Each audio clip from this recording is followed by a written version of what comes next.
নমস্কার। নতুন একটি ভিডিওতে আপনাদের সবাইকে স্বাগত।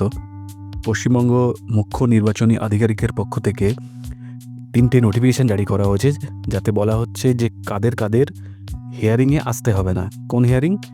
এসআইআর সংক্রান্ত যে হিয়ারিং আছে, যেখানে আনম্যাপিং অর লজিক্যাল ডিসক্রিপেন্সি, যে ভুলভাল যেগুলো আছে অথবা আনম্যাপিং রয়েছে, এক্ষেত্রেও কিছু ব্যক্তিদের আসতে হবে না হিয়ারিংয়ে। তো তাদের জন্য কী ব্যবস্থা গ্রহণ করা হয়েছে নোটিফিকেশনের মাধ্যমে, সেটা মুখ্য নির্বাচনী আধিকারিক জানিয়ে দিয়েছেন। তো চলুন সেটা এবার আমরা দেখে নিই।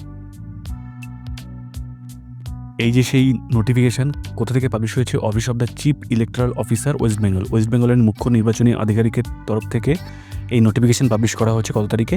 8 তারিখে। এই নোটিফিকেশানটা দেখুন কি বলা আছে: exemption from personal appearance in SIR hearing for government employee, military or paramilitary personal and PSU employee. এটা কাদের জন্য?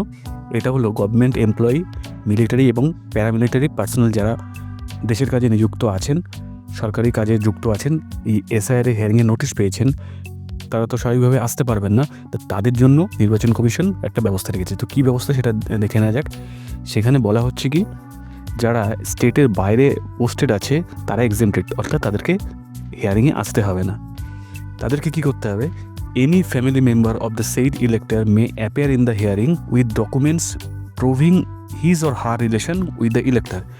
কী করতে হবে? ফ্যামিলির যে কোনো একজন মেম্বার কিন্তু যেতে পারেন হিয়ারিংয়ে, তার হয়ে, সেই ব্যক্তিটার হয়ে ফ্যামিলি মেম্বার যেতে হবে। তাকে প্রুভ করতে হবে যে হ্যাঁ, ওটা আমারই ফ্যামিলি মেম্বার। অর্থাৎ কোনো ছেলে যদি গভর্নমেন্ট এমপ্লয়ি হয়ে থাকেন, তার বাবা হিয়ারিংয়ে যেতে পারবেন। সেখানে বাবার নিজের প্রুফ নিয়ে যাবেন, যেখানে দেখাতে হবে হ্যাঁ আমি ওর বাবা। অথবা উল্টোটা যদি হয় যে বাবা দেশের কাজে যুক্ত আছেন, সেক্ষেত্রে কিন্তু ছেলেও যেতে পারবে। সেক্ষেত্রে ছেলের ডকুমেন্ট সঙ্গে নিয়ে যেতে হবে, আর বাবার তো নিয়ে যেতেই হবে।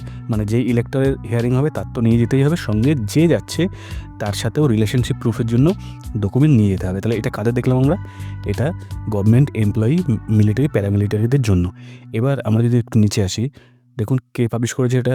নোটিফিকেশনটা জারি করেছেন additional chief electoral officer West Bengal. পশ্চিমবঙ্গের যে সহকারী মুখ্য নির্বাচন আধিকারিক আছে, তিনি এই নোটিফিকেশনটা জারি করেছেন। এবার পরের নোটিফিকেশনটা যদি আমরা আসি, সেখানে আমরা কি দেখতে পাচ্ছি? এখানেও ঠিক এক্সেমশন আছে। কাদের এক্সেমশন আছে? এটা student and other person temporarily away from the state, যে স্টেট থেকে টেম্পোরারিলি আনঅ্যাভেলেবেল আছে তারা। কারা? ছাত্রছাত্রী এবং অন্যান্য ব্যক্তিরা।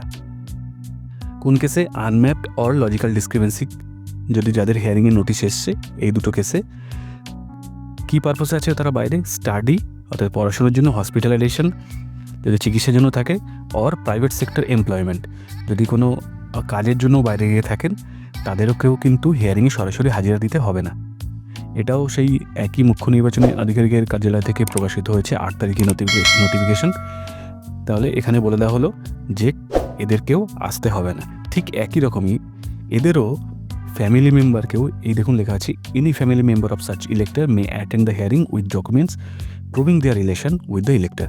অর্থাৎ পরিবারের কেউ হিয়ারিংয়ে উপস্থিত হতে পারবেন, কিন্তু তাদেরকে তাদের রিলেশনশিপ প্রুভ করতে হবে। যদি স্বামী বাইরে কাজে গিয়ে থাকেন, তাহলে স্ত্রী যদি হিয়ারিংয়ে যান, সেক্ষেত্রে স্ত্রীকে কিন্তু স্ত্রীর নিজের কাগজও নিয়ে যেতে হবে, যেখানে তিনি দেখাবেন যে হ্যাঁ ওটা আমার স্বামী। এরকমভাবে কাগজ নিয়ে যেতে হবে। আর বাদবাকি যে ডকুমেন্টগুলো আছে, নির্বাচন কমিশনের দেওয়া যে তথ্যগুলো আপনাদেরকে দিতে হবে, সে তো আপনারা জানেন 13টা ডকুমেন্ট, তার মধ্যে কোনো ডকুমেন্টগুলো নিয়ে যেতে হবে। তাহলে এটা কাদের গেল? এটা গেল স্টুডেন্ট অর আদার পার্সন। কী কারণে বাইরে আছে? স্টাডি, হসপিটালাইজেশন অর প্রাইভেট সেক্টরের কাজের জন্য যারা বাইরে আছে, তাদেরকেও কিন্তু হিয়ারিংয়ে উপস্থিত থাকতে হবে না। আরও যদি আমরা নিচের দিকে যাই, আরও একটা নোটিফিকেশান আছে, এটাও ঠিক 8 তারিখে পাবলিশ হয়েছে। এখানে কি বলা হচ্ছে? যারা বাইরে আছে, দেশের বাইরে আছেন, তাদের জন্য, তাদেরকেও কিন্তু এই হিয়ারিংয়ে উপস্থিত হতে হবে না। ঠিক একই রকমভাবে সেই ইলেক্টর কাউকে একজনকে পাঠাতে পারেন, তার ফ্যামিলি মেম্বারই কিন্তু অবশ্যই হতে হবে। ফ্যামিলি মেম্বারকে কাউকে পাঠাতে পারেন, ওই একই রকমভাবে কোনো একটা জিনিস দিয়ে প্রুফ করতে হবে যে হ্যাঁ ওই ব্যক্তি আমার অমুক হন, তিনি এখন বাইরে আছেন। তাহলে আপনারা এই দেখে নিলেন যে কারা হিয়ারিংয়ে না গেলেও চলবে এবং কাদেরকে পাঠাতে পারবেন। এই হলো তার নোটিফিকেশন। তাহলে এই নোটিফিকেশানে আপনারা দেখে নিলেন যে নিজে উপস্থিত না হয়েও যারা বাইরে আছেন সেই ব্যক্তির পরিবারের লোক কিন্তু হিয়ারিংয়ে উপস্থিত হতে পারবেন। ARO বা ARO সাহেব হিয়ারিংয়ের সময় কিন্তু জানতে চাইতেই পারেন যে ওই ব্যক্তি অর্থাৎ যে ইলেক্টর, মেন ইলেক্টর, উনি কোথায়। তো সেক্ষেত্রে আপনারা যারা যাবেন তারা অবশ্যই বলবেন যে উনি কোথায় আছেন। সেটা স্টাডি পারপাসে পড়াশোনার জন্য বাইরে থাকতে পারেন, বা কর্মসূত্রে বাইরে থাকতে পারেন, বা হসপিটালাইজেশনের জন্য বাইরে থাকতে পারেন। সেটা হিয়ারিংয়ের সময় আপনারা বলবেন। আপনারা বললে ওনারা আপনাদের সাথে পূর্ণ সহযোগিতা করবেন।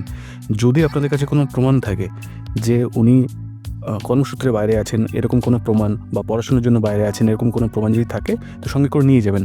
ওনাদের যদি মনে হয় তো জানতে চাইতেই পারেন যে প্রমাণ দিন, সেক্ষেত্রে আপনাদের কাছে যদি কোনো প্রমাণ থাকে সেটা নিয়ে যাবেন।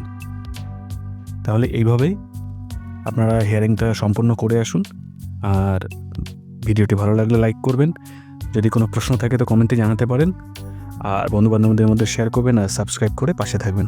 ধন্যবাদ।